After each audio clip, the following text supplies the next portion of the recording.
Happy New Year, everyone. It's good to see you again on this rainy day, but it's not snow. So we're starting a new journey today, and this journey is going to go for the full 12 months. The Gospel of John is so chock full of good stuff. Some of it offbeat, some of it traditional, but it's a fascinating gospel. Very little bit like the synoptics, but very much its own character. So we're going to just jump into it. We're going to do an introduction today, and then next month is actually the heart of the matter. In other words, the heart of John's gospel is located in the first 18 verses. All right, so next month, in the discussion of John's gospel, first 18 verses of chapter 1 will be set in the forefront. And we'll explain why that is so. So, John's Gospel was written at the end of the 1st century CE AD. Okay? And one of the commentators basically has said that it's a gospel in which a child can wade and an elephant can drown. It's just so intricate. It's simple, but it's profound.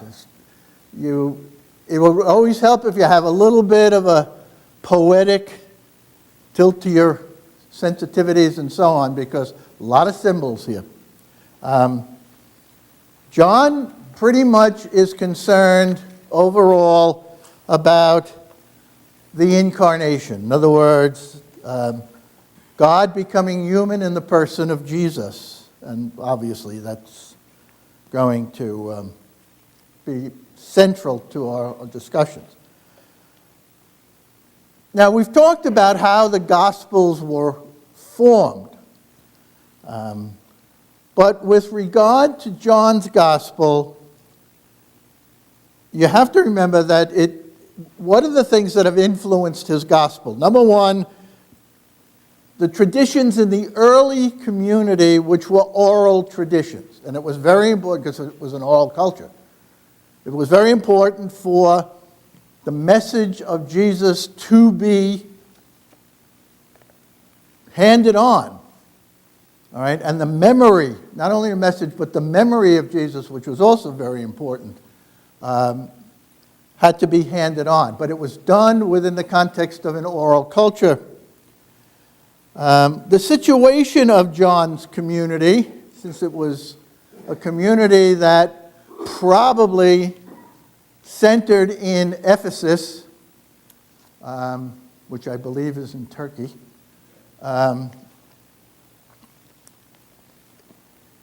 really influenced how all of these ideas were stressed in John. So the community living among the Gentiles in Ephesus was important. But we also have to remember that the gospel itself, John himself, or the gospel itself, it's called the Maverick Gospel. And here are some of the reasons why. There are no parables in John. Okay? There are no exorcisms in John. There are only 7 miracles in John. Unlike the synoptic Gospels, Matthew, Mark, and Luke, who had a tradition of Jesus making one trip in his ministry from Galilee to Jerusalem.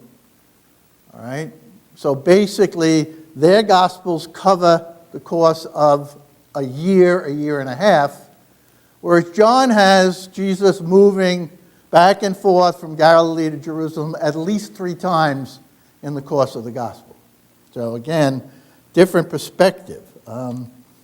Very, very infrequent use of the term the kingdom of God, which was rampant in the other gospels. A lot of spatial imagery, and we'll notice this with John. John talks about imagery that is spatial, up, down, above, below, all right? He doesn't talk in temporal imagery. He doesn't necessarily talk in a horizontal fashion. He talks in a very much of a vertical fashion. A lot of references that way. There's a different sequence of events. Now, this is also very interesting. If you're looking at the Synoptic Gospels, one of the most famous events was Jesus driving the money changers out of the temple.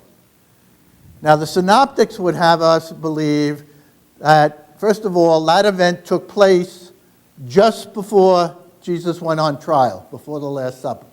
And it was the event, as we would say, that it was the straw that broke the camel's back. John has that event taking place in the beginning of his gospel, for many different reasons. Who was the author? Good question. We think that someone who was named in his gospel and was known as the beloved disciple. Okay? We don't know exactly who the beloved disciple was. Some people say it was John, the brother of James. But as it comes down to, when they talk about authorship, their primary concern is not the written word, but the authority. The word author and authority. Who was the authority? And the beloved disciple was a companion of Jesus. They don't even think now that he was one of the apostles. And that's one of the other things. John never uses the word apostle in his gospel. So there was the author, who was this beloved disciple. There was the evangelist who kind of wrote down the messages. He was probably a disciple of the beloved disciple. And then finally, there was the final editor. So it was a very, very convoluted process in which this gospel was written. But we will move on, just so you know that nothing is very clear. They think that the John of the gospel was the one who wrote the epistles of John, but the John of the gospel was not the John who wrote the apocalypse. So we have a very, very interesting process of finding out what the authorship is here. There was a tradition which said that John's was basically a Greek gospel, that it came out of primarily a Hellenistic culture. However, we have found out now that John's gospel was very much rooted in a Palestinian culture. All right?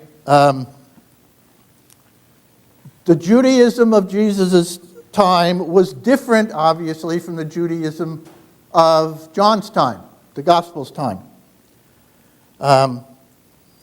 Among the Jews, there were many diverse ideas of what it meant to be Jewish, just as there were many ideas of what it meant to be Christian, except for the fundamentals, but many different ways of looking at the world and still being Jewish. So John's community had a lot of affinity with these diverse Jewish groups. John really basically had an alternate version of the gospel. All right? We'll talk about, John had two endings to his gospel. The original gospel ended at the end of verse 20, and then there was an appendix thrown on in chapter 21. They think that both of those were valid, but they were both valid traditions that existed at the time. So one of the evangelists or one of the writers added that chapter 21. They didn't contradict one another. It was just a different tradition.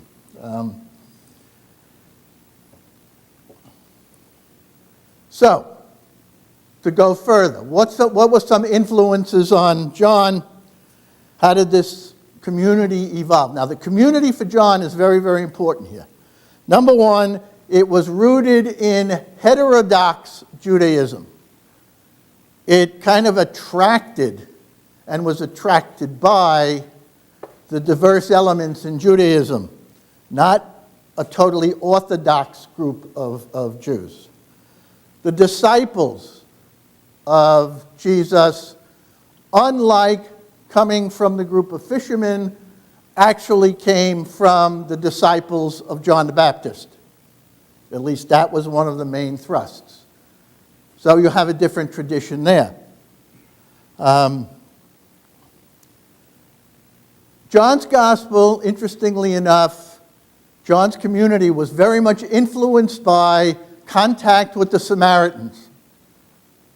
Okay? The Samaritans were a group which was separated from Orthodox Jewry. Excuse me. But if you read John's gospel, the community of Samaritans were very much attracted by Jesus. A lot of conversation going on. And so their vision of their doctrines or whatever also influenced John's community. The community of John stood on the outskirts of mainstream Christianity. Okay? So there again, John had, the community had a reputation of kind of dealing with diverse elements. One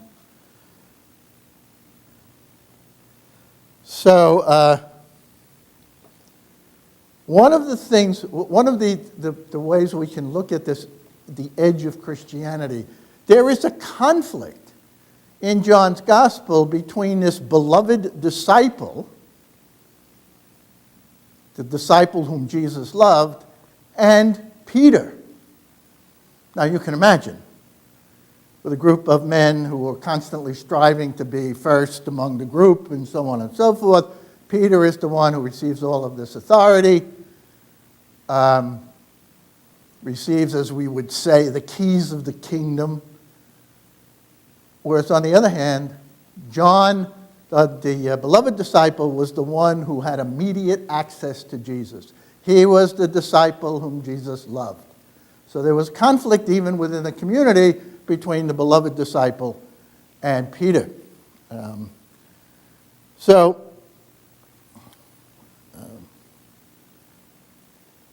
There was a tension that grew up,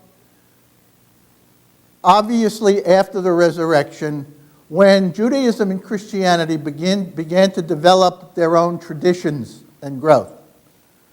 One of the problems with the community of John is that there was a great fear among the Jews in John's community to show any sort of favoritism towards Jesus.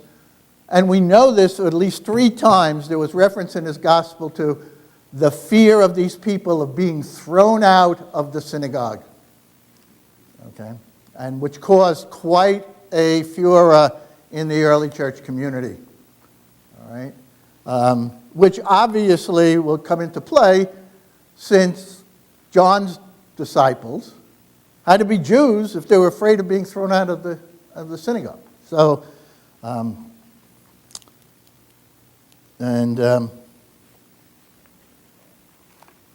So, there was some talk about John being influenced by the Gnostic community, the secret intellectual sect.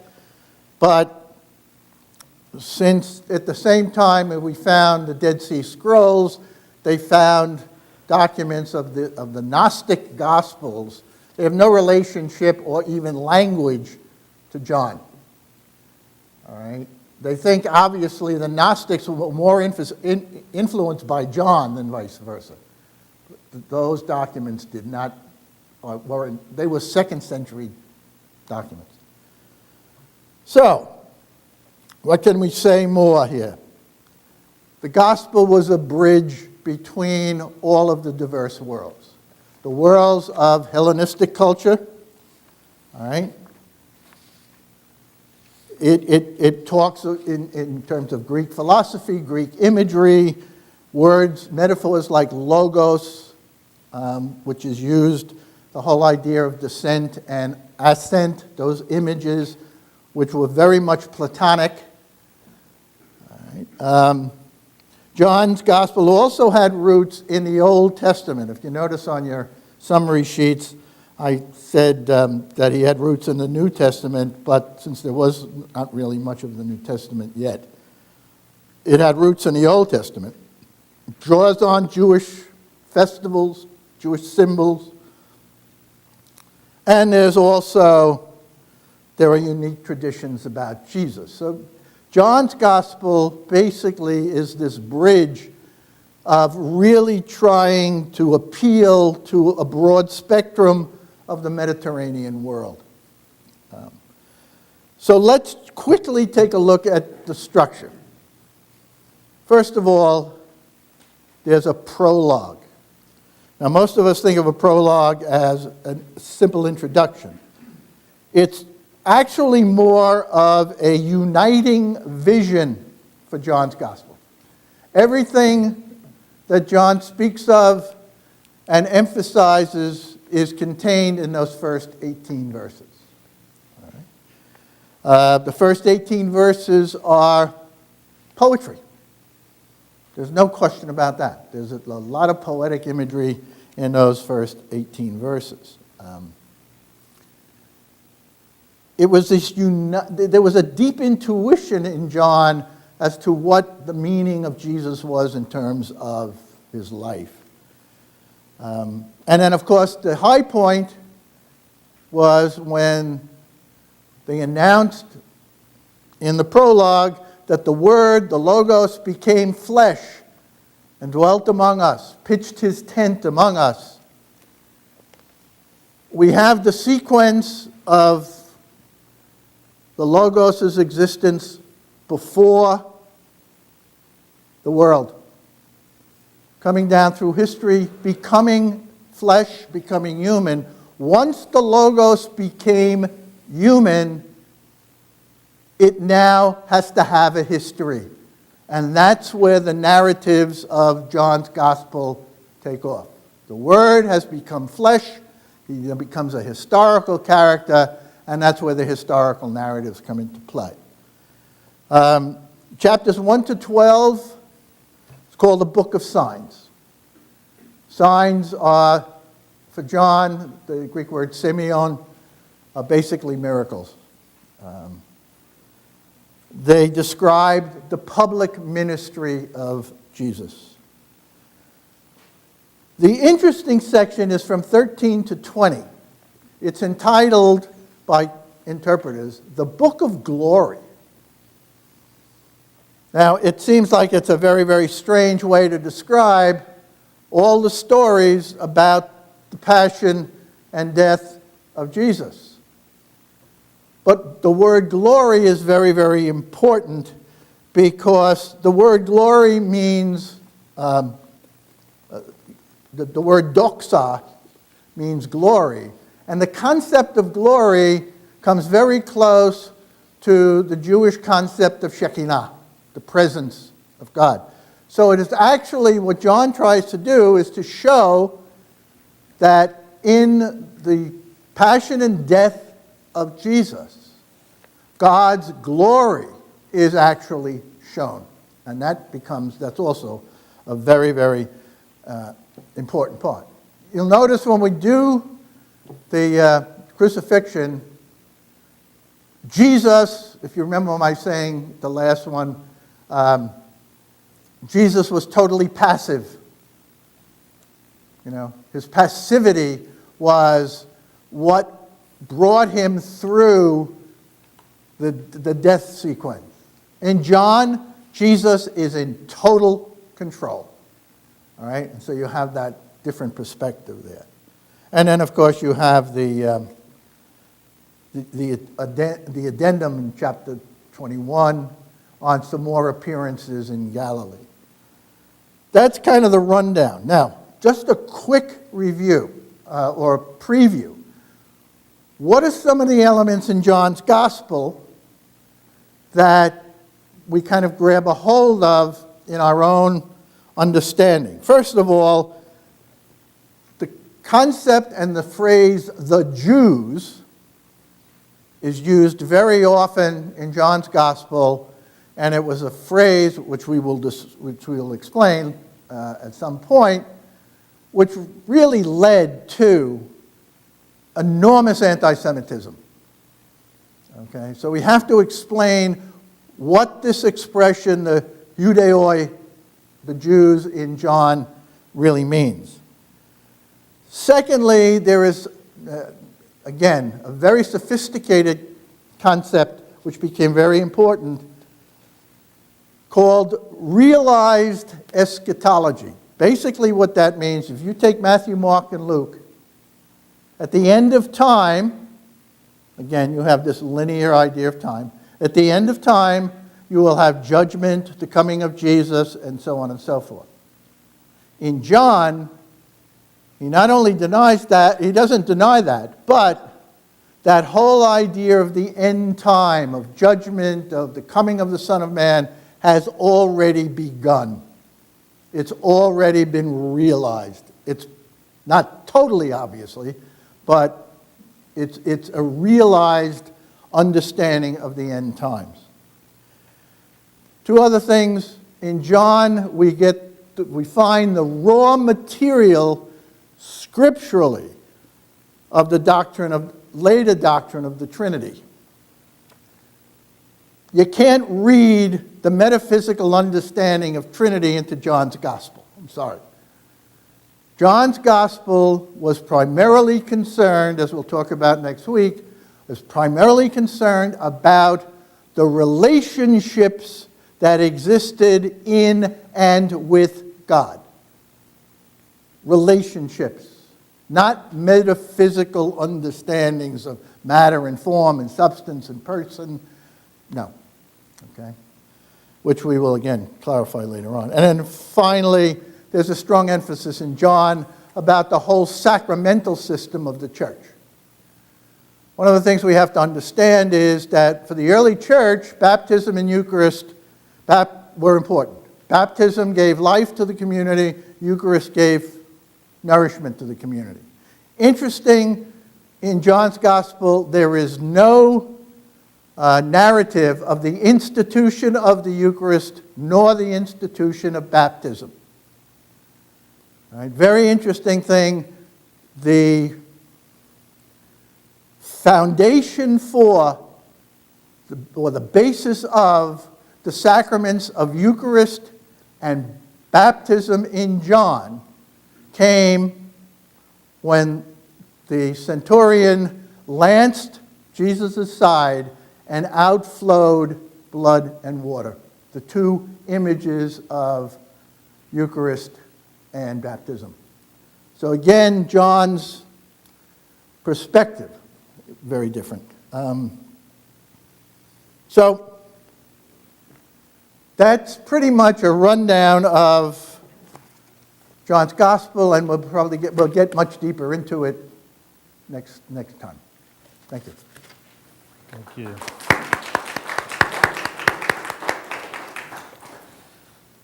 Beautiful.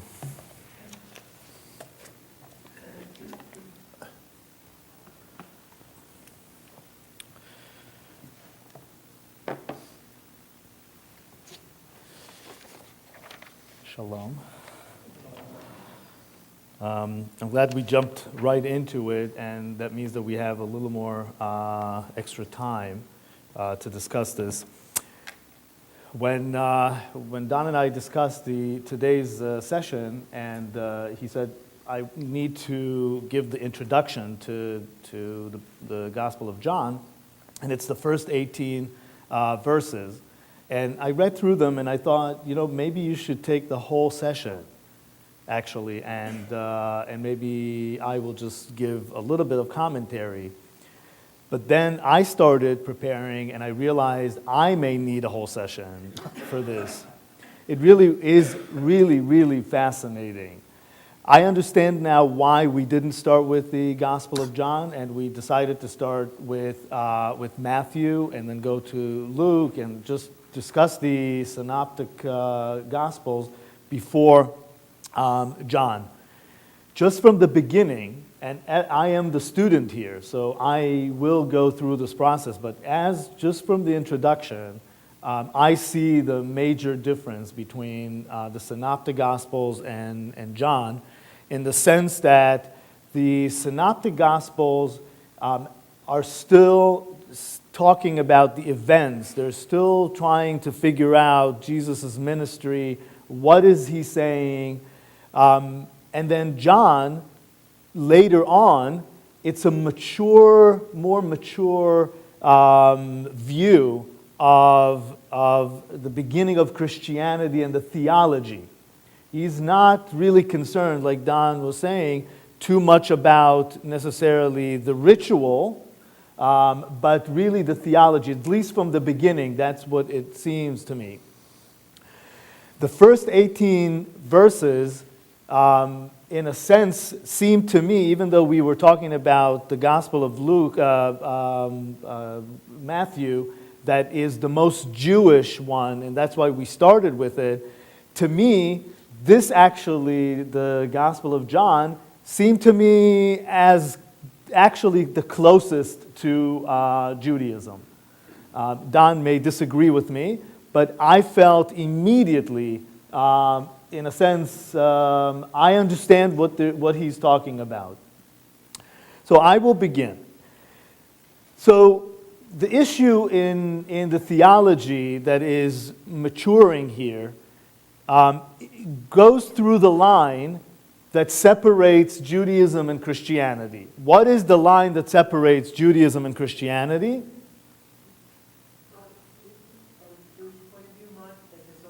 From both. Both believe in one God. It's not that. It's not that. It's what separates Judaism and Christianity. The line that separates Judaism and Christianity is the incarnation. That's what separates Jews and Christians. We can agree on everything else, but the incarnation is what separates us. John had, in a sense, more time to develop the theology that would not risk the Christianity in terms of being blamed that it's not a serious theology. Why? Because John has, the Christian theology has to walk very carefully in this very thin line of saying, we are now the new Israel. That the promise, the covenant that God had with the Jews is now void, and now we are the new Israel. There's a new covenant. So even within the understanding of the new covenant, the New Testament, there have to be elements that still affirm the Old Testament. Right? And that's exactly where John begins. How does John begin? In the beginning. It's very simple. But in a sense, for Christian theology to be accepted, and let's not forget, the first Christians were Jews, right? And at this point, the end of the first century, there's still Jews who are Christian, the Christian Jews. Only now, there's two camps of the Gentile Christians, right? But still, that theology has to be connected to Jewish theology. So John begins with immediately connecting to the deepest point of Jewish theology. Similarly, the Jewish theology starts in the first chapter of Genesis. It's not a history book. It's a book that gives us at least the beginning of Genesis. It's what we call the concentration of the whole book of Genesis. And the whole book of Genesis is the concentration of the whole book, the whole Torah, the whole 5 books of Moses. So in a sense, if you take Genesis 1 and you pour more water on it, you get the whole Torah. But the theology comes from right there from Genesis 1. Now, what is the main theology here that we're talking about? And the thin line that we need to discuss. It says, in the beginning, God created the heaven and earth. Right? This is in Genesis, right? John is doing the same thing. In the beginning was the Word was with God. Okay, let's think about it. Just this verse, I can now spend about 2 days on it. When we started Project Genesis 10 years ago at the Shrine, we spent the whole session, the first session, just on that verse of Genesis. Because it really contains pretty much a whole theology. What it says here is that God, in the beginning, God was before creation, right? God created the world. But the problem is when God created the world, there was stuff that with God before. Something was with God before. Right? And John is saying the Word was with God. I just want to make a very important distinction of the translation here. In the translation in English is the Word. Right? But the word in Hebrew, when they translated it into Hebrew, is davar. Davar is a thing. Is a thing. But a thing in Hebrew, and this is very important, a thing in Hebrew, davar, also is the word for speaking. Right? So the 10 Commandments that we call 10 Commandments that Moses received and the Israelites received in the temple in Mount Sinai are called the 10 utterances or the 10 dibrot in Hebrew from the word davar. What it means is, and this is really critical to understand. Critical to understand the difference now, that very thin line. Judaism believes that words create. Right? Of course. God created the world with utterances. Right? And the Torah says, the Talmud goes back and says, God created the world with 10 utterances. Because he said, let there be, right? Now the Torah only lists 9 times that let there be.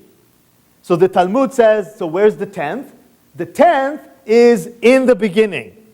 When it says in the beginning, because there can't be a word that was not uttered by God, right? That was created. So we believe, of course, that words create. So it's not accidental that the word or utterance is the same word as a thing, davar. Okay? Now, but this is the murky water that we may enter, because that means that a word can create something real, something physical. Right? And when Don said it's not about, the book of John is not about metaphysical reality, I have to ask you about what exactly you meant, because in the beginning here, it seems like that's exactly what it wants to approach. It wants to say that something was with God before the creation, right? And we assume that he talks about when he says the Word, right, and the Word became flesh, it's, of course, Jesus came to the world, right, as a physical element, something, not as flesh, not as an idea. This is exactly where the line between Judaism and Christianity goes. We believe, and I'll bring a few sources that show, of course, that Judaism believes that there is pre-existence of things, some things, with God before he created the world. The question is, are they they're physical things or metaphysical things? Are they ideas that were existing or actual things? And I'll just say, in Judaism itself, there's the belief that one of the things that the Talmud lists as pre-existing the world was the temple. So the question is, and there's two schools of thought that think that, according to a midrash, that God looked at the world, looked at the Torah was with God, he looked at the Torah and, like an architect, drew the world, right? Or created the world through this blueprint, right? So what was with God is the blueprint. The question, and similarly with the temple, the question is, and these are the two schools of thought in Judaism, forget Judaism, Christianity right now, is at the end of days, will we be able to bring about the temple because we have the drawing, because we have the idea of the temple, or the temple actually exists in heaven and it'll just come down? It's very confusing, I would say. And I have to say, when I was studying for this, I kept thinking to myself, you know what? If Judaism is the parent of Christianity, and for 2,000 years was in a sense frustrated with the child who took what they were saying at home too literally, right? Well, no, when we meant that the Torah was with God before, and or God spoke and the world became real, you took it too literally, right? And we're kind of confused with you. We're frustrated with you. But you know what? It's all there. The child that grew up in the Jewish house could actually understand that it's very possible for things, for utterances to become real. Very, very possible. And that's why it's a very, very thin line. Okay. I want to now tell you about a little story that happened yesterday at the synagogue that I think would demonstrate what Don was saying about that Christianity developed, or in the theology of the Gospel of John, that it is from heterodoxy and not orthodoxy, right? It was not from the regular pattern, but it was something different. But in the book of John, that heterodoxy becomes a real idea. So yesterday in synagogue, we have one of our new members who is very knowledgeable, and he belongs to another synagogue further west, and he brought his Orthodox Siddur, Orthodox prayer book. And after the service, I said, and I asked him to come and lead part of the service. I like to include people. In Judaism, you don't have to be a rabbi to lead services. So I asked him to come and lead part of the service. So he came with his Orthodox siddur and the conservative siddur that we have in our synagogue, and he was trying to juggle it. And I said, I'm going to ask you you can do whatever you want when you are in the pew. But when you come up to the bima to lead the service, you have to use our siddur. Right? And he said, but it's pretty much the same. I said, it's pretty much the same, but there are distinctions that, believe me, if I brought my siddur, my prayer book, to an Orthodox synagogue, they would kick me out of the synagogue. Exactly it. And we went through and I showed him just a couple of things that although for 99% it's the same service, 99%, but the little bit that is different, right, as we're talking here, the little bit is very important. It's not just an accidental change. It's a much thought of change. It's a theology, if you want. What is it? First of all, the main thing is that the Orthodox Siddur is not egalitarian. It does not mention women. And the conservative movement made a conscious decision to be egalitarian. So when we say the blessing in the 19th or 18th benedictions, one of them is to add our four mothers. Not just the four fathers. And in Orthodox Siddur, we're not going to have it. But we already are doing it. We're not thinking about doing it. We are it. So when you come and try to, in a sense, bring us to somewhere that we're not, even though we're very similar, we're a little different. Similarly here. He understood, by the way, the argument at a certain point. Similarly here. There is really room for both. There's room for orthodoxy and there's room for conservative, right? There's room for both. Now, 2,000 years later, we understand that even the two theologies that developed maybe a little bit separately, right, Judaism and Christianity, still there's room for both. And at our event on December 12th, right, the Orthodox rabbi's letter mentions that exactly. Right, Christianity is was not a mistake. What was the word that was used? It was intentional by God to create two separate, in a sense, witnesses to creation in a different way. Right? This is really the thin line that John has to walk to show that he is connected with the Old Testament, right?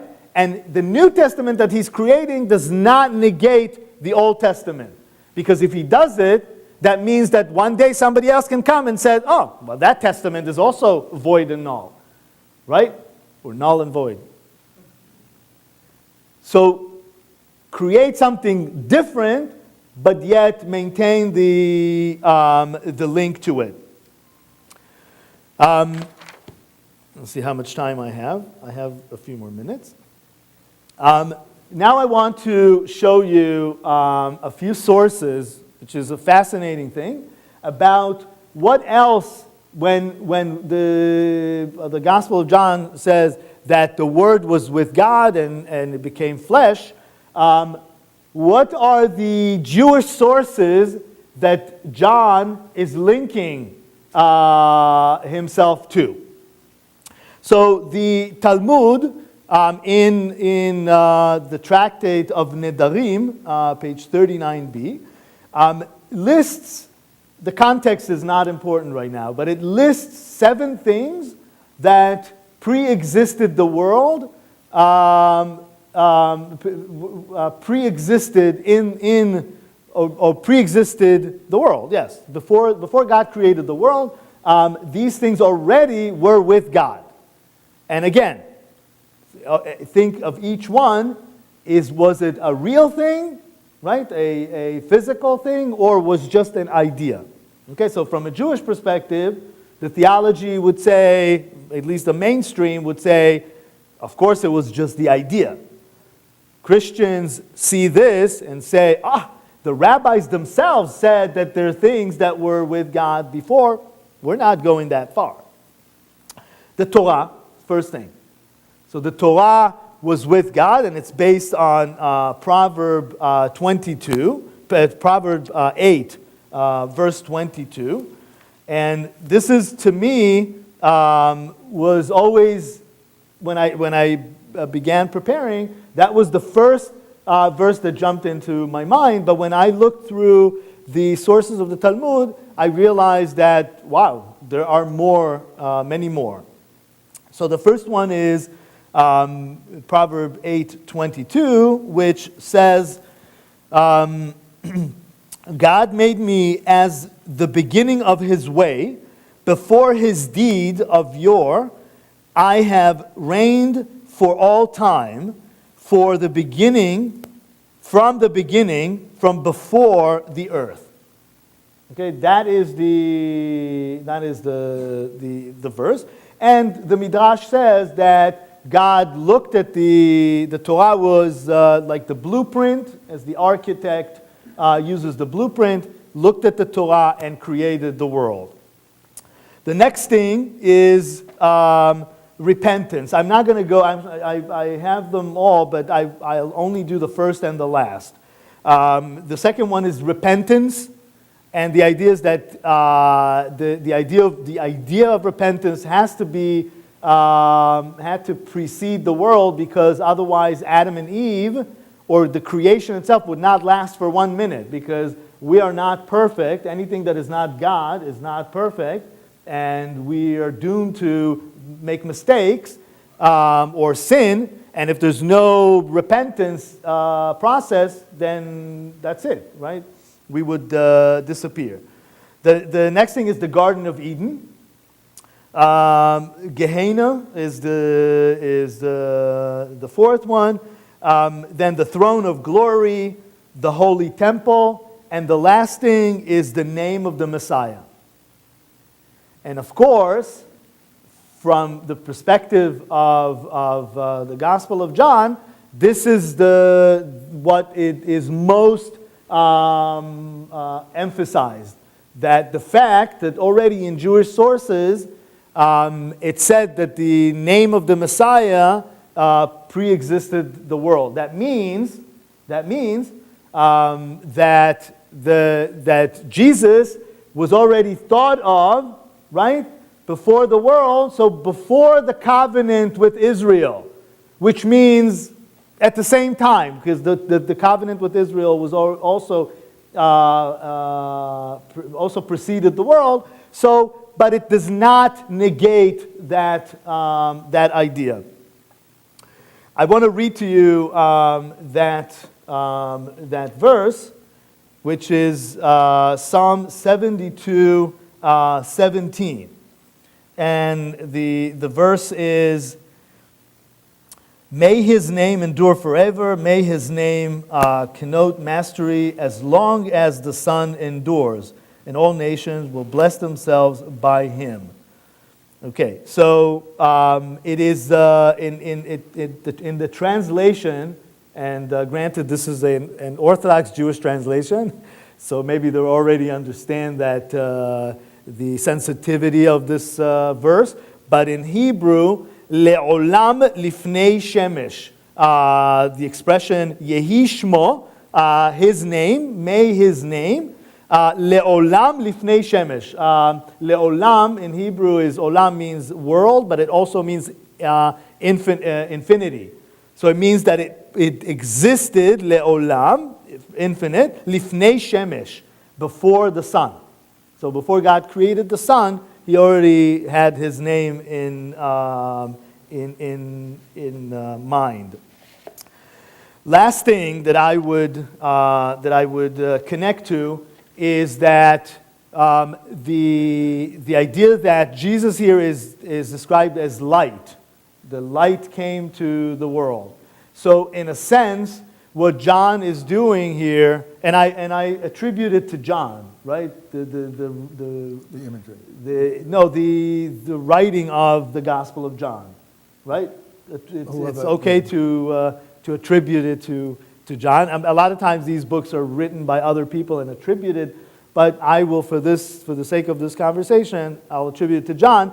John wraps together the beginning and the end of these 7 elements that the Talmud said that existed before the world. So the first one was Torah. The last one is the fulfillment of the Torah, right? The redemption of the world through a Messiah, right? So he actually brings it together because Jesus is equated to the Torah.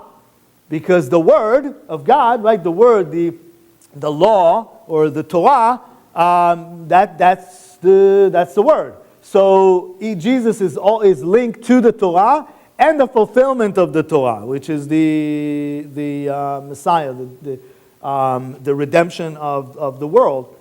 So it's light. It's light. And light and Torah are all one idea. I mentioned it briefly at our event on December 12th, but this is important to understand as well because it works with the imagery of the Midrash that when God created Adam and Eve, right, and placed them in the Garden of Eden, they were light. They were not physical beings. They didn't have skin. They didn't have flesh. They were light, and when they sinned, right, then they became blind. The word for light in Hebrew is or with an aleph, and blind is or, which is skin, with an ayin, which are interchangeable, but they connote different things. They mean that before the sin and after the sin. And why is that important? Is because before the sin, God showed Adam the whole world. And as we mentioned, world doesn't just mean world, but it means infinite time. So they were able, that first creature that God brought into this world was light and was able to see from the beginning to the end. That means the Torah and the fulfillment of the Torah. But once there was the sin, in a sense, that creature put almost a blinder in front of themselves, and they couldn't see anymore. And that's why it justifies bringing, again, if we want to come back to redemption, the Garden of Eden, to that closeness with God, God has to bring, or must bring, the light back into the world, and that infinite light that can see from the beginning to the end, and that is Jesus, which is light, that original light that could see from one side to the other. And of course the Torah, the name of Torah is called Oraita, which is light. And these are the two things that link them. So the light can be a real thing, or you can look at it as not as a physical thing. But again, this is the line, the very thin line that the theology in John has to maintain. Was it physical? Not physical. Thank you.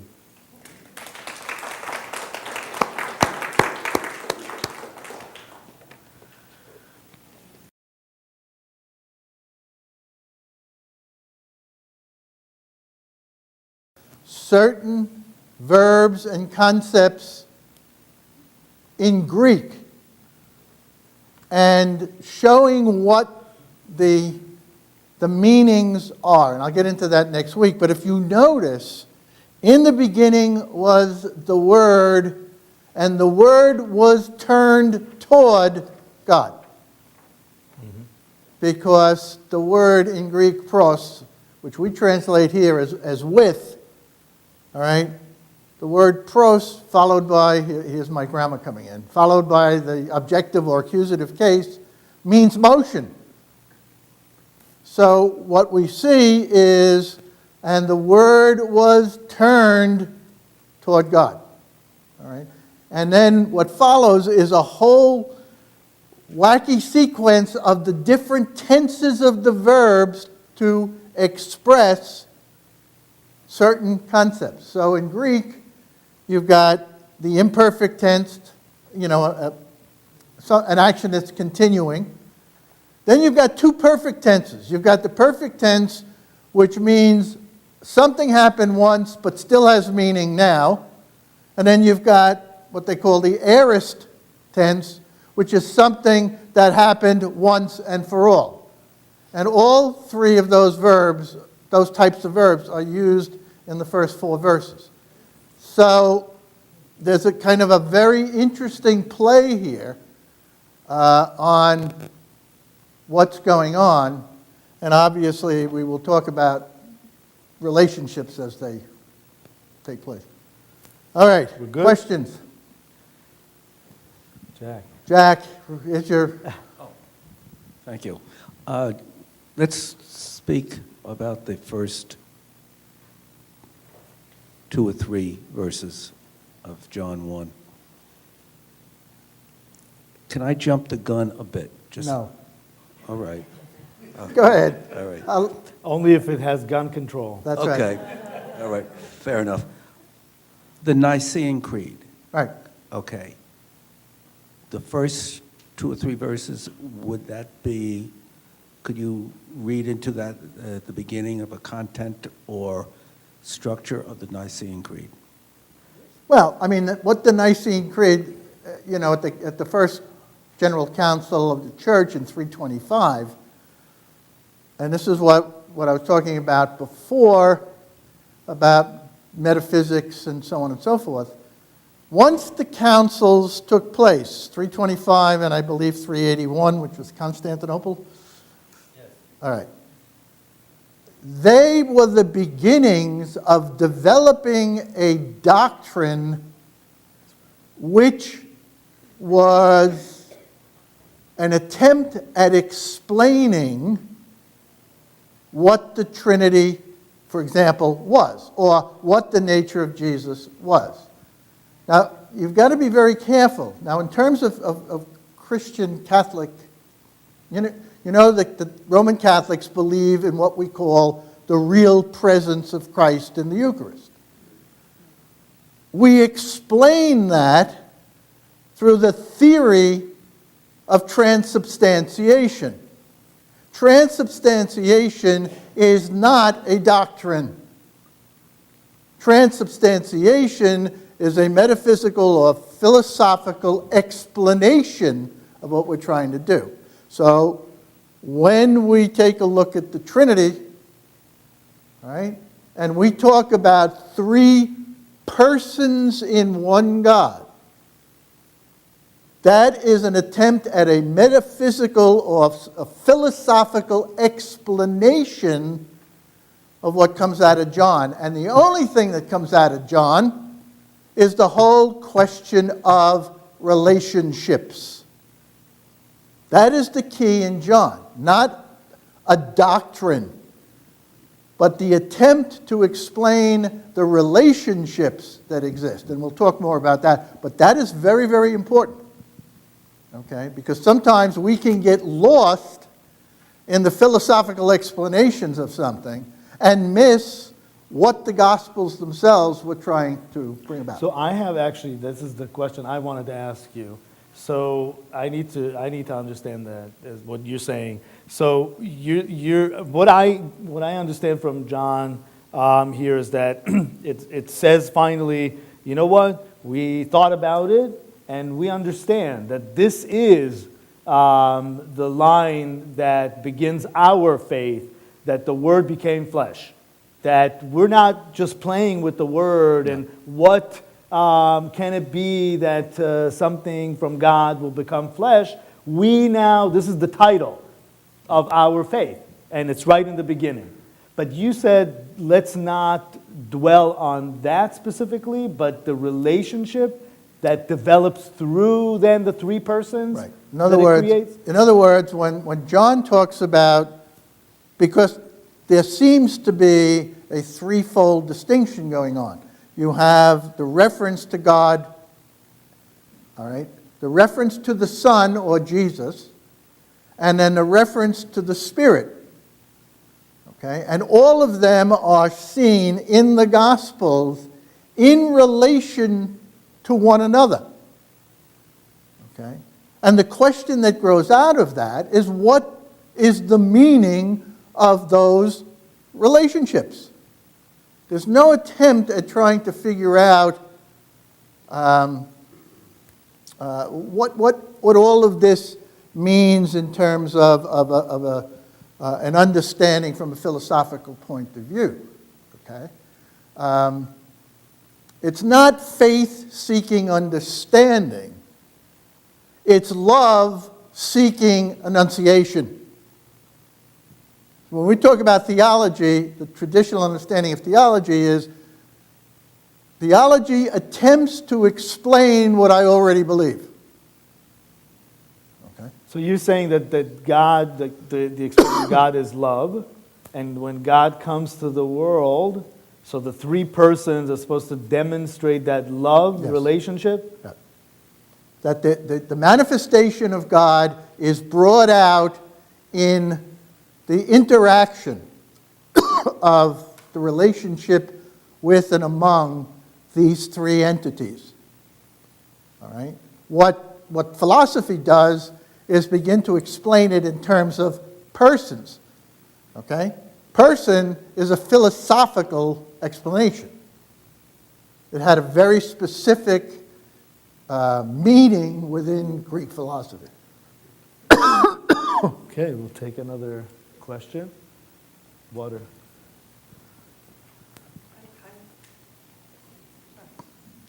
Loud and clear.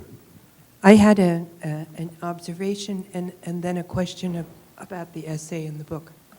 The observation was, you were talking about the things that pre-existed, and Jesus is compared to the temple in a couple of Gospels, as which would be another potentially pre-existing thing there. And in the John's prologue, as Midrash, they talk about the Aramaic word memra. Is that the same word as you were doing the Hebrew? Mimra is, right, it's the Aramaic word for a phrase. Because I was Mimra. trying to understand whether or not... It's related to the word, right, emor, emor is to say. When God said, right, in the Yes. 9 times that Yes. God said, Yes. let there be, Yes. it actually uses that word, Yes. vayomer. So it comes from the same word. Mimra is just the Aramaic word for that. Because in the translations that we read, you'd never get the sense that they're talking about and the word, as they do here in the example. So, and the memra rained down on Sodom and Gomorrah. So the translation, the Aramaic translations, Yes. right, the first century, the vernacular was Aramaic, Uh-huh. and we have still sources that in every Torah book, Uh-huh. there will be a translation in Aramaic, and that's the original Aramaic translation that dates Okay. from that time.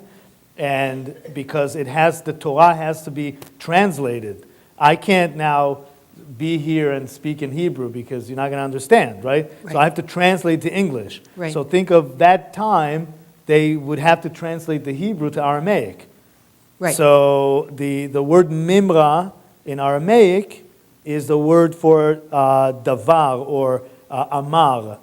Which is something the to word for say something, logos to in say Greek? something, to a word, yeah. So it's the word for logos For in word. Greek. Right, right. So I'm just saying, as a Christian reading the Gospels or the Old Testament, I don't get this the memra, the word, the logos, has disappeared out of the translation, and it just becomes, and God said, or something like that.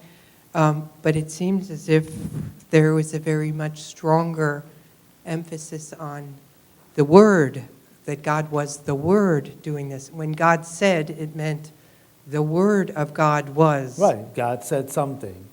Which it ties it more strongly, it seems to me, to John's prologue when he is talking. Right, that's exactly what I was talking about, that in Jewish sources, there's that the play with that, will the Word of God become a real thing, right?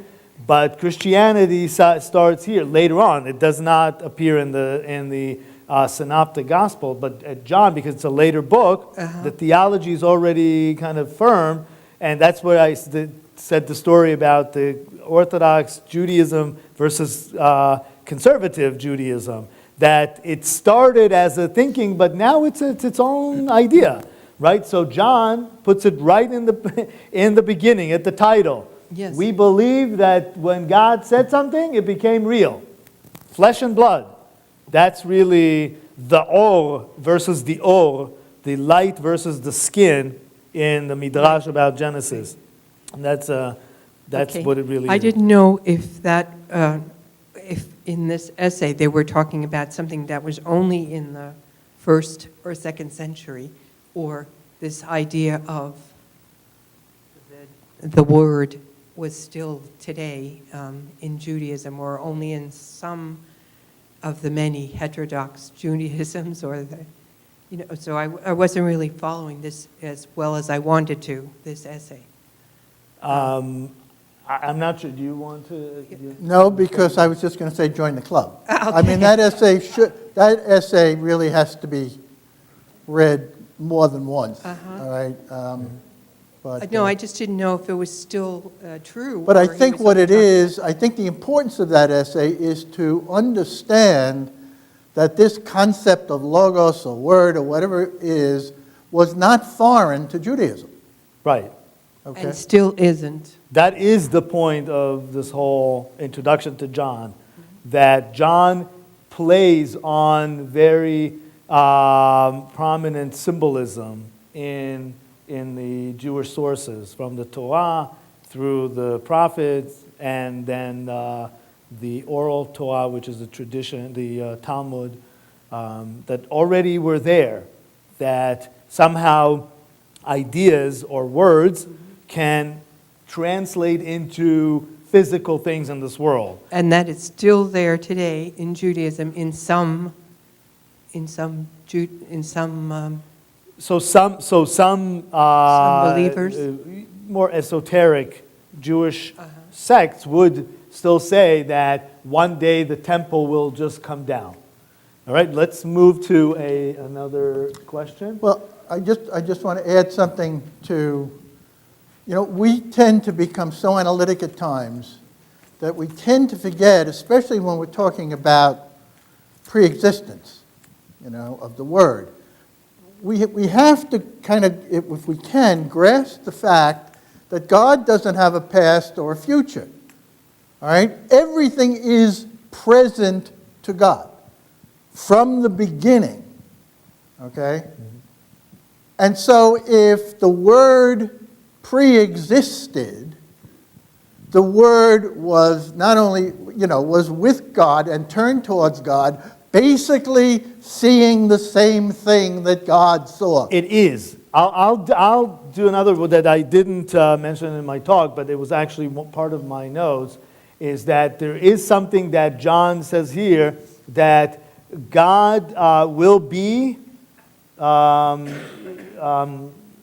he will be as he will be, right? He was in the world, and the world was made through him. This in the Hebrew translation of the New Testament, and I always refer to the Hebrew translation because they make a direct correlation between the biblical Hebrew, and the way they translate the New Testament. So I learn a lot from these correlations. and they use the word lihiyot.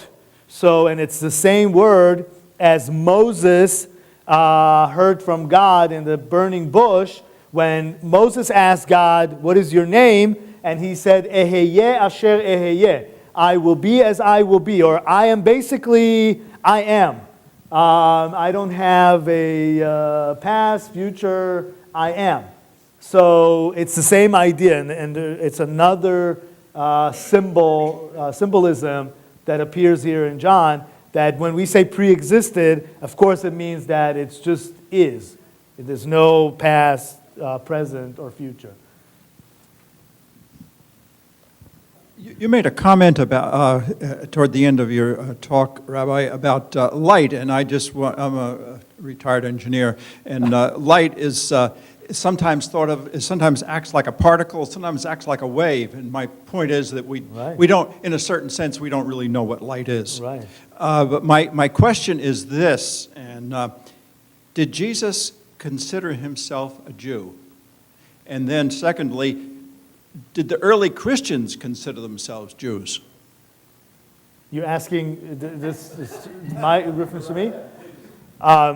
This is a very short answer, yes.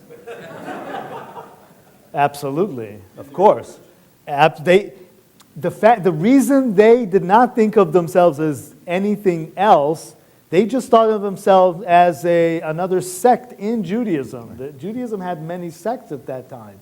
And they saw themselves as more of, they shifted from, the three synoptic gospels speak of Jesus, right, and his ministry and the people. It's more of a hands-on, right, more of kind of a, if you wish, in the distinction between the Jews, there's the Israelites, right, and then the Cohens, right, the Levites and the Cohens, the priestly sect.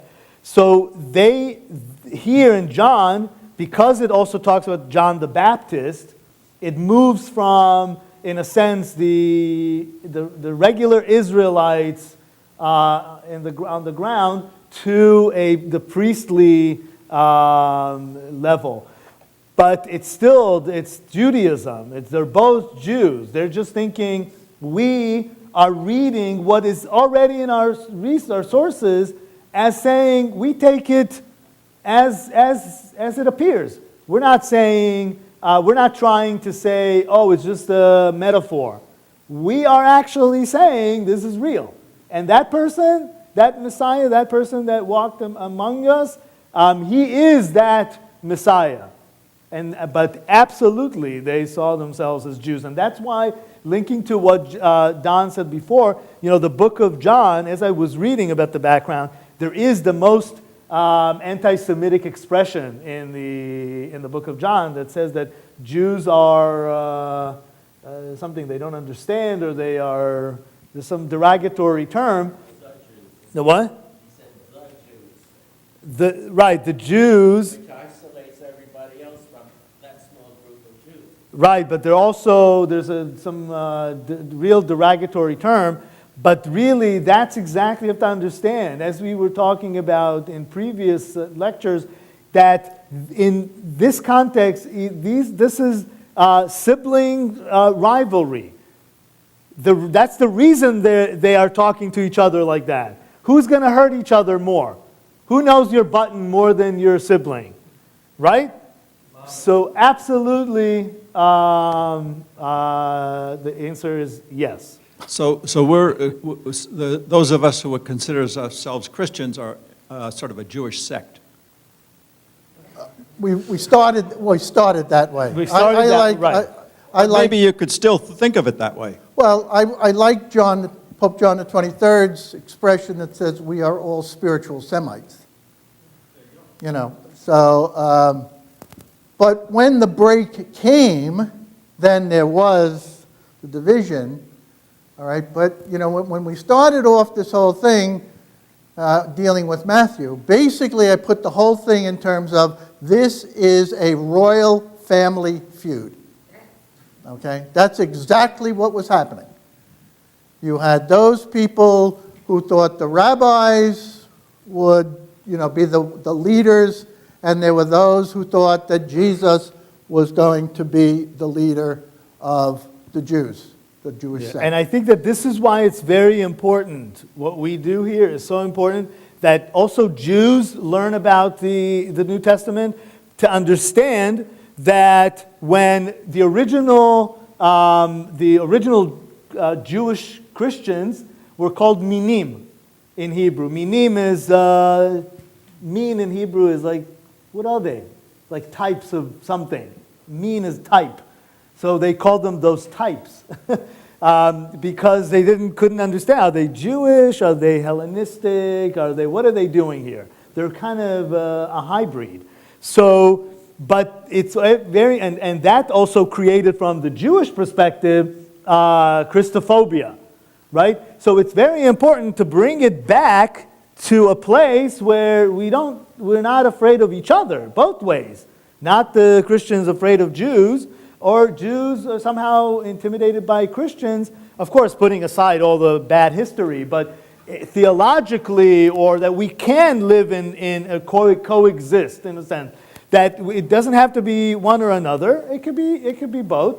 And the most important thing is that Jews learned the New Testament to understand that when the original Jews became Christian, they used Jewish sources.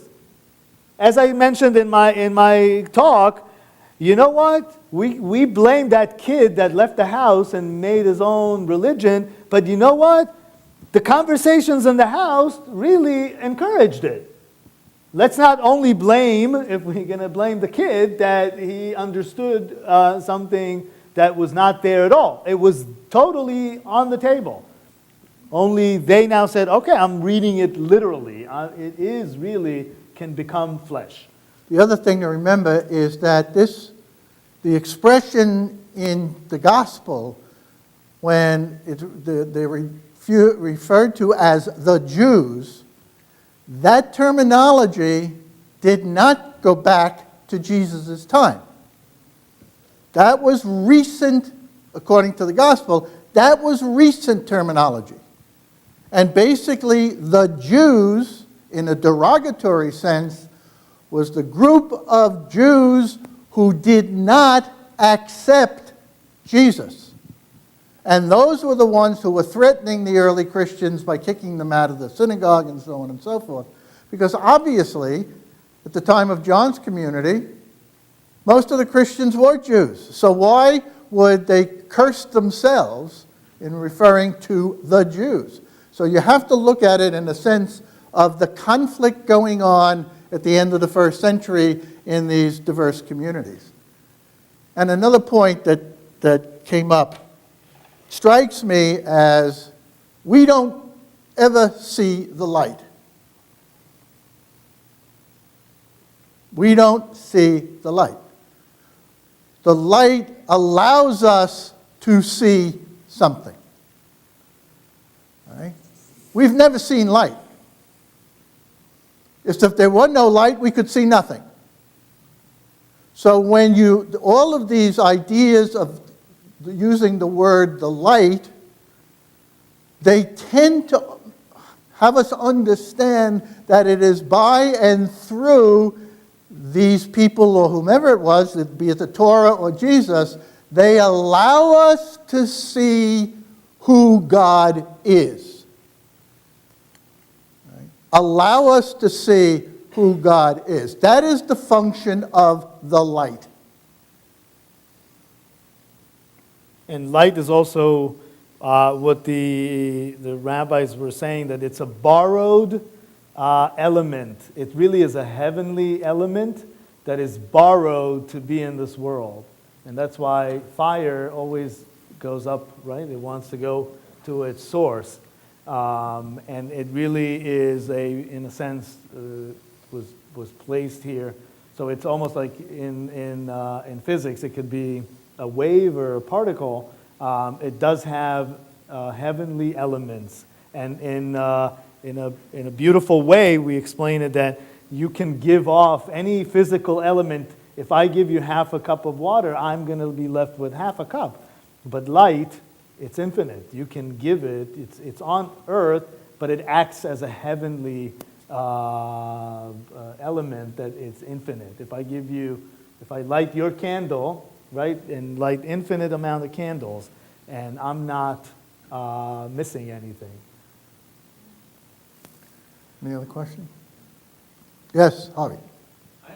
You know, throughout time, there have been many messiahs coming along.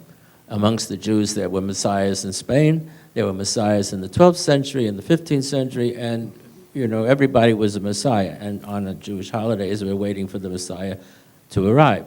So Jesus is not considered the messiah amongst Jews. And the people that they were talking to were mostly all Jews. Paul was traveling all over. And the different sects, you know, you didn't get on a train and get to another country. In those days, everything was separated. So they had different sects. That's why these people were out proselytizing and talking to them. Paul was the clever one, because he started talking to Gentiles. That's people who were Romans, people who believed in Isis, and people who believed in other gods. And the thing that stopped them from becoming Jews was circumcision, basically, because God said that the Jews have to have some sort of a sign on them. And if you're a Gentile and you're a man, you're not going out and get circumcised and become a Jew. So they settled on baptism, and that was the easy way. Then they said, well, this is the point of no return. Now that I'm baptized, that's who I'm going to be. It's an interesting history, and again, talking about the beloved disciple, I don't know if anybody here knows that there is a book on Judas that's you can get it in the library in Greenport, The Gospel According to Judas, and he was possibly the beloved disciple. He and Jesus were close friends, and it was maybe something that they talked about, that just is what Jesus had to happen to himself so that they could move on. And rather than be the man that Judas today we accept, he might have been somebody that Jesus needed so that he could become who he is. And I suggest that you read the book, The Gospel of Judas, so you could get it in the library. It's very interesting.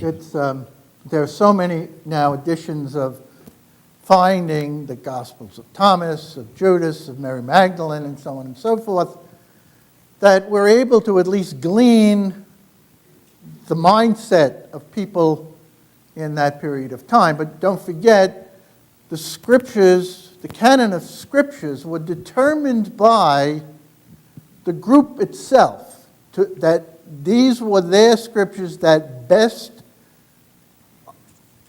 reflected who they were. That's why it was limited to these. Not that there weren't any other documents, gospels, or whatever, but the ones that we have are the ones that best reflected that community, that Christian community, as to who they were. All right? Okay, I think last question. You talked about relationship in the beginning. Now, in Psalm 2 and Proverbs 30, verse 4, does not talking about relationship between the Father and the Son in creation, especially Proverbs 30, verse 4?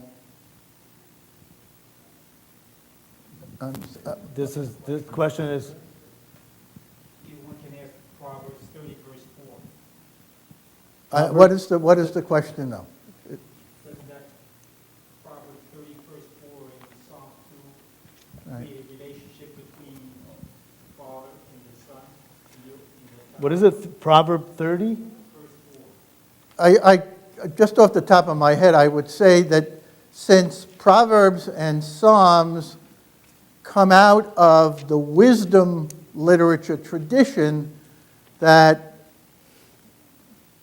those elements are more identified, at least I would think, with the idea of wisdom than with actual persons. But They're actually, in Hebrew, they're considered the wisdom, and we call it emet. Emet is true. It's Eov, it's acronyms for Eov, Job, Mishlei, Proverbs, and Tehillim, Psalms. So in a sense, even though they speak in a very metaphorical way a lot of time, they are true. So you said Proverbs 30? 30, verse 4. I'll read it and then see what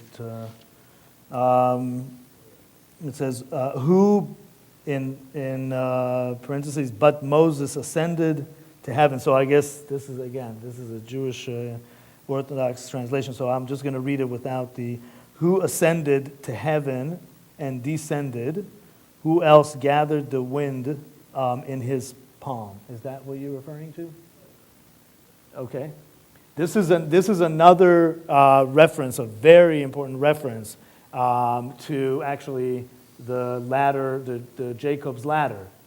So even though this idea in the book of John, in the essays in the book you'll read, that they really compare this idea to Hellenistic ideas, but actually you can't ignore that this is directly, the ascend and descend is the ladder of Jacob in his dream with the angels coming up and down, and we call it axis mundi. This is the in a sense the center of the world, where the two worlds meet, the heavenly and the earthly meet. And then we say in the Midrashim that it was in the temple, where the temple is built now. That's where that axis was built. And I also think, too, that except for a couple of books in the Old Testament and the New Testament, I think we have to, at least from my own point of view, primarily, before we even go into the intellectual interpretation or whatever, we have to understand the scriptures. Any religious scriptures tend to be metaphorical, okay? Unless you're dealing with history, linear history, all right? Religious writing, religious stories tend to be metaphorical. And I think we have to... It's still true. Oh, absolutely. Don't forget, truth, all fact is true, but not all truth are facts. Okay? And I think that's a very, very important element. It's like myth. All right? All valid myths are true, not necessarily fact. Why? Because in any myth, there is contained the nucleus and nugget of understanding the values of that culture. And I think this is a perfect, just to summarize and finish with this is exactly that line that the Gospel of John talks about, is that it brings truth from the Hebrew Bible that may not seem in the Hebrew Bible or to the rabbis as factual, that the word becomes flesh, but it's still true that God's word creates things in this world. Thank you very much for coming.